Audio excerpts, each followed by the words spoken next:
તો અમરેલીના સાવરકુંડલામાં એપીએમસીએ વેપારીની અસભ્ય વર્તન કરવા બદલ નોટિસ ફટકારી હતી। વેપારી મહામંડળે જાહેર હરાજી ચોક્કસ મુદત માટે બંધ રાખવાનો નિર્ણય લીધો છે। ત્યારે આજે બીજા દિવસે પણ મગફળી, કપાસ સહિતની જણસીઓની જાહેર હરાજી બંધ કરી છે।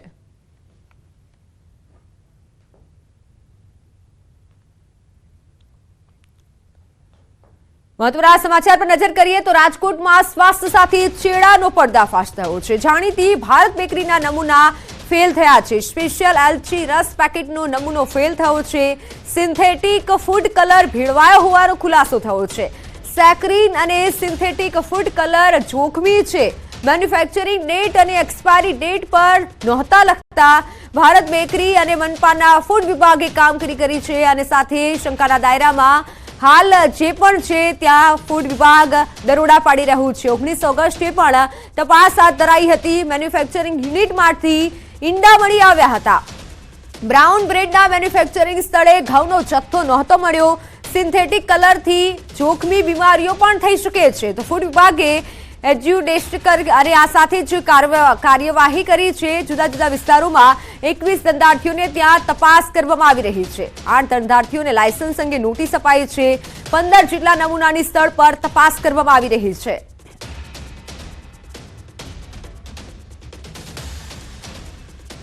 राजकोट महानगरपालिका द्वारा भारत बेकरी प्राइवेट लिमिटेड नामनी जे पेढ़ी है त्या मैन्युफेक्चरिंग जे यूनिट आवेलू है त्या 19 ऑगस्टना रोज दरोड़ानी कामगीरी करवामां आवी हती। दरोड़ानी कामगीरी अंतर्गत भारत बेकरी के जे एगलेस आइटम बनावे छे त्यांथी एक पण मळी आव्या हता। साथोसाथ जे ब्राउन ब्रेडनी वात करती जे भारत बेकरी है तेमने त्यांथी घऊना एक पण कट्टा छे ते चेकिंग दरमियान नहोता मळी आव्या। त्यारे हवे जे परीक्षणनी अंदर जे नमूना मोकलवामां आव्या हता नमूना छे ते फेल थया छे ने नमूनानी अंदर खास करीने जे परीक्षणनो जे रिपोर्ट सामे आव्यो छे तेनी अंदर सिंथेटिक कलर वापरवामां आवतो होय अने साथोसाथ जे स्वीटनेस आवे तेना माटे सेक्रीननो उपयोग करवामां आवतो होय ते प्रकारनी विगतो छे ते सामे आवी छे। त्यारे न्यूज 18 गुजरातनी टीम आवी पहोंची छे। भारत बेकरीना प्रोडक्शन युनिट अने बार जोई शकाय सेल्स युनिट छे। अत्यारे पण अहींया दृश्योमां जोई शकाय छे के जे कुकीज छे साथोसाथ नानखटाई छे तेनी अंदर कोई पण जातना लखाण छे ते लखवामां नथी आव्या के आखरे तेमनी मैन्युफेक्चरिंग डेट कई छे, एक्सपायरी डेट कई छे ते तमाम जे विगतो छे ते अहींया पण जोई शकाय छे के आ कप केक बनाववामां आवी छे तेनी अंदर पण जोवामां नथी आव्युं, कोई पण जग्याए लखवामां नथी आव्युं। एटले के महानगरपालिका द्वारा चेकिंगनी कार्यवाही हाथ धरवामां आवी हती। त्यारबादथी पण हजू जे अहींना जे संचालको छे ते सुधरवानुं नाम नथी लई रह्या। फरी एक वखत कही शकाय के बेदरकारी छे ते भारत बेकरीनी अंदर सामे आवी छे। अन्य जे बेकरी प्रोडक्ट छे आपणे तेमने पण जोવાનો प्रयत्न करीशुं। आमां जोई शकाय छे के आ कई रीते बनी छे। आमां कोई पण जातनुं लखाण नथी के आ प्रकारना इन्ग्रेडियंट्स द्वारा बनाववामां आवे छे, क्यारे बनाववामां आवी छे, क्यारे क्यां सुधी आनो खाद्य पदार्थ तरीके उपयोग थई शके तेम छे। कोई पण जातनी विगतो छे ते अहींया राखवामां नथी आवी। एटले के कही शकाय के अहींना संचालकोनी बेदरकारी छे। साथोसाथ महानगरपालिकाए पण ऑगस्ट महीनानी अंदर अहींया कार्यवाही करीने त्यारबाद संतोष मानी लीधो होવાનો घाट पण अत्यारे सामे आवी रह्यो छे। अंकित पोपट, न्यूज 18 गुजराती, राजकोट। तो वात हवे पीएमना प्रवासनी।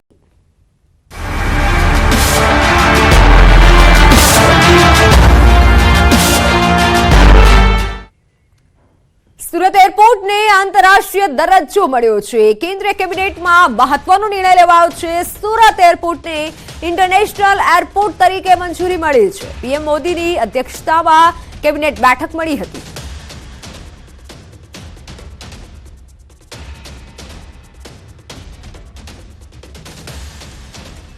रही छे सूरतना नाममां नवा कही शकाय के जे पाखो उमेराय छे जेने लईने सूरतने 4 चांद मळवा जई रह्या छे। एक तो डायमंड उद्योगने मळी रह्युं छे हीराबू, साथे साथे गई काले मोडी सांजे सूरतना एरपोर्टने इंटरनेशनल एरपोर्टनो दरज्जो आपवामां आव्यो छे। आपणी साथे घणा बधा उद्योगकारो छे, आपणे सीधा एमनी साथे वात करीशुं। सूरत एरपोर्ट ने इंटरनेशनल एरपोर्टनो दर्जो मळ्यो छे ते एक खूब खुशीनी वात छे सूरतीओ माटे अने डायमंड इंडस्ट्री माटे, टेक्सटाइल माटे अने उद्योगकारो माटे पण बहु खुशीना समाचार छे।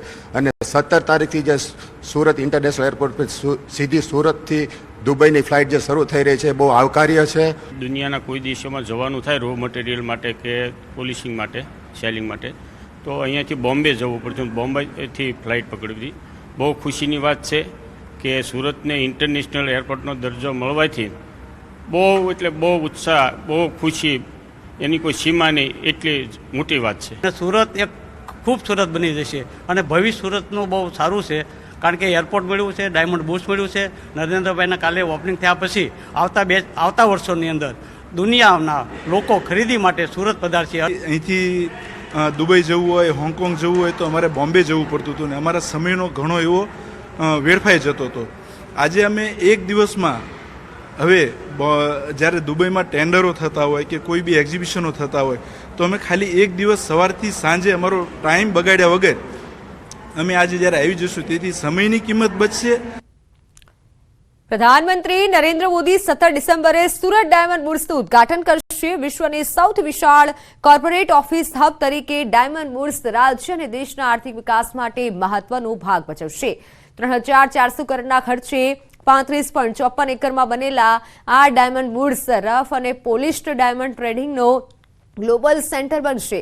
આ ડાયમંડ બુર્સમાં 4500થી વધારે ઓફિસો એકબીજા સાથે જોડાયેલી છે, જ્યાં 67,000 જેટલા લોકો એક સાથે કામ કરી શકશે.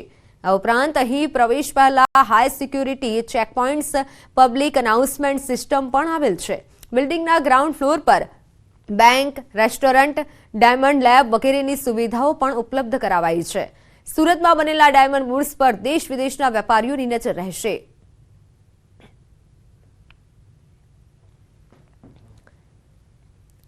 તો સુરતમાં હીરા બુર્સની પ્રતિકૃતિ બનાવાઈ છે. ફ્લોરા જ્વેલર્સે હીરા, સોના અને ચાંદીની પ્રતિકૃતિ 2 કિલોની બનાવી છે. સુરત બુર્સની પ્રતિકૃતિ તૈયાર કરી છે. હીરા બુર્સ આઇકોનિક બિલ્ડિંગ હોવાથી પ્રતિકૃતિ બનાવી છે. 7 રાજ્યોના 35 કારીગરોએ આ પ્રતિકૃતિ તૈયાર કરી છે.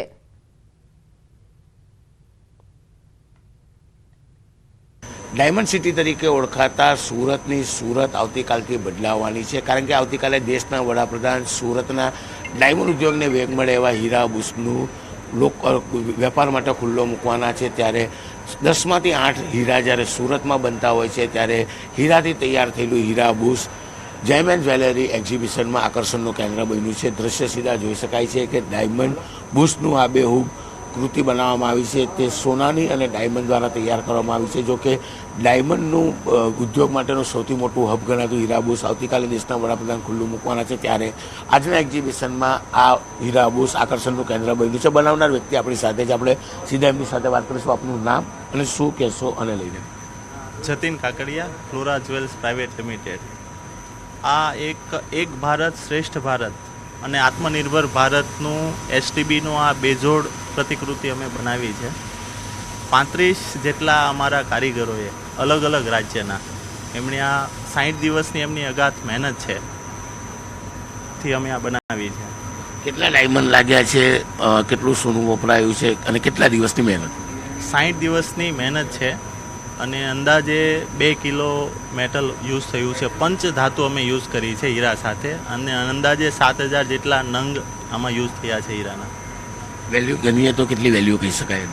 આની વેલ્યુ તો એનું કારણ છે કે અમે આ પ્રતિકૃતિ આવતીકાલે માનનીય પ્રધાનમંત્રી મોદી સાહેબ જ્યારે એસટીબીનું ઉદ્ઘાટન કરવાના છે ત્યારે અમે એમને આ પ્રતિકૃતિ ભેટ આપવાના છીએ.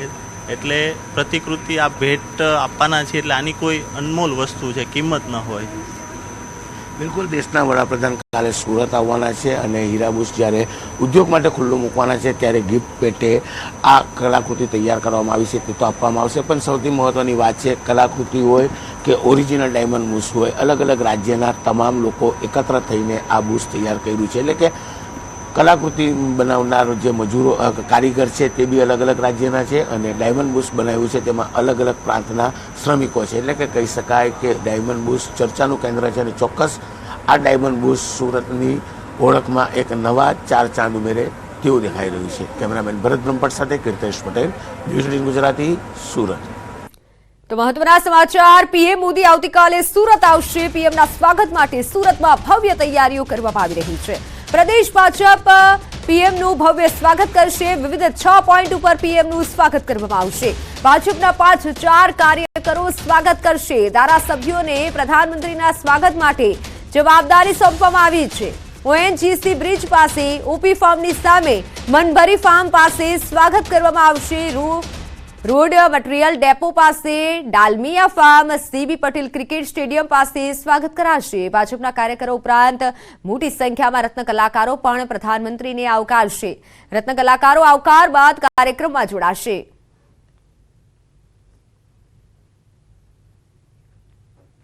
તો સુરતમાં પીએમ મોદીના આગમન પહેલા સુરક્ષાની દ્રષ્ટિએ રિહર્સલ પણ કરવામાં આવ્યું છે.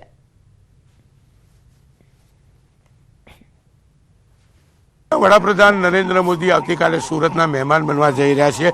ડ્રીમ સિટી ખાતે આવેલા હીરાબુસના ઉદ્ઘાટન માટે આવી રહ્યા છે. ત્યારે આગલે દિવસે દ્રશ્ય સીધા જોઈ શકાય છે કે તેમના કોન્વેની રિહર્સલ કરવામાં આવી રહી છે. જે પ્રકારે કોન્વે આવી રહ્યો છે દ્રશ્ય સીધા જોઈ શકાય છે કે સુરત ખાતે પહોંચશે. સુરત ખાતે આવીને પહેલા એરપોર્ટનું ઉદ્ઘાટન કરશે. ત્યારબાદ તેઓ સીધા સુરતના કજોત ખાતે આવેલા ડ્રીમ સિટીના ડાયમંડ બુશ ખાતે પહોંચશે. ત્યાં આગળ ડાયમંડ બુશમાં પ્રથમ વિઝિટ કરશે. ત્યારબાદ 2000 જેટલા મહેમાનો જે દેશ વિદેશથી આવેલા છે તેમને સંબોધન કરશે. સૌથી મહત્વની વાત છે કે ડાયમંડ બુશ હીરા ઉદ્યોગનું સૌથી મોટું એક સપનું હતું. ડાયમંડ બુશમાં 45,000 કરતાં વધારે ઓફિસો આવી છે. દેશ વિદેશના બાયરો અહીંયા હીરા ખરીદવામાં આવશે. કહી શકાય કે ડાયમંડ સિટી એટલે કે સુરતને ડાયમંડ સિટી તરીકે ઓળખવામાં આવે છે. અને 10માંથી 8 હીરા જ્યારે સુરતમાં તૈયાર થતા હોય છે ત્યારે ડાયમંડ ઉદ્યોગને વેગ મળે તે માટે ખાસ તૈયાર કરવામાં આવેલું હીરાબુસ આવતીકાલે હીરા ઉદ્યોગકારો માટે ખુલ્લું મૂકવાના છે. ત્યારે આ હીરાબુસનું ઉદ્ઘાટન કરવા દેશના વડાપ્રધાન નરેન્દ્ર મોદી ખુદ આવી રહ્યા છે. ત્યારે દ્રશ્ય જોઈ શકાય છે 24 કલાક પહેલાં એટલે કે આવતીકાલે ઉદ્ઘાટન છે એ પહેલાં જ દેશના વડાપ્રધાનના કોન્વેની રિહર્સલ ચાલી રહી છે. દ્રશ્ય સીધા જોઈ શકાય છે કે આવતીકાલે આ જ સમયે દેશના વડાપ્રધાન હીરાબુસ ખાતે પહોંચશે. સૌ પ્રથમ આવ્યા બાદ હીરાબુસની મુલાકાત કરશે. પ્રથમ બ્લેક ગાડી છે, બ્લેક ગાડીમાં આગળ બેસીને તેઓ આવશે. સતત તેમનો કોન્વે છે આવી રહ્યો છે. જોઈ શકાય છે હીરાબુસની મુલાકાત બાદ તેઓ અહીંયા કહી શકાય કે એક સભાને સંબોધવાના છે. 2000 જેટલા તમામ હીરા ઉદ્યોગ સાથે જોડાયેલા અગ્રણીઓ અને 2000 કરતાં વધારે મહેમાનો વિદેશથી સુરત આવવાના છે. ખાસ કરીને દેશના વડાપ્રધાન સાથે ગુજરાત રાજ્યના મુખ્યમંત્રી પણ તેમની સાથે અહીંયા આવવાના છે. 1 કલાક જેટલી તેમની સભા ચાલશે. કારણ કે સુરતનો સૌથી મોટો ઉદ્યોગ હીરા ઉદ્યોગ કહી શકાય છે. ત્યારે હીરા ઉદ્યોગને હીરાબુસ શરૂ થયા બાદ સૌથી મોટો વેગ મળે તેવી શક્યતાઓ દેખાઈ રહી છે. લાંબા સમયથી હીરાબુસની આતુરતાથી રાહ જોવાઈ રહેલી, જોકે સુરતને એક સાથે અનેક સોગાતો આવતીકાલે મળવાની છે. હીરાબુસ તો ઓપન થશે, સાથે સાથે સુરત એરપોર્ટને ગઈકાલે જ ઇન્ટરનેશનલ એરપોર્ટનો દરજ્જો આપવામાં આવ્યો છે. એટલે કે તેના નવા ટર્મિનલ બિલ્ડિંગનું ઓપનિંગ સાથે સુરતથી 2 ઇન્ટરનેશનલ ફ્લાઇટોને બી લીલી ઝંડી દેશના વડાપ્રધાન આપે તેવી શક્યતાઓ દેખાઈ રહી છે. કેમેરામેન ભરત બ્રહ્મભટ્ટ સાથે કીર્તેશ પટેલ, ન્યૂઝ 18 ગુજરાતી, સુરત. તો મોરબીથી મહત્વના સમાચાર. મોરબીમાં વધુ એક મહિલાનું હાર્ટ એટેકથી મોત નીપજ્યું છે. ટંકારાના વીરપર ગામે મહિલાને હાર્ટ એટેક આવ્યો. 47 વર્ષીય મહિલાને અચાનક છાતીમાં દુખાવો થયો. સિવિલ હોસ્પિટલમાં તબીબે મહિલાને મૃત જાહેર કર્યા. ટંકારા પોલીસે અકસ્માતે મોતનો ગુનો નોંધી તપાસ હાથ ધરી છે.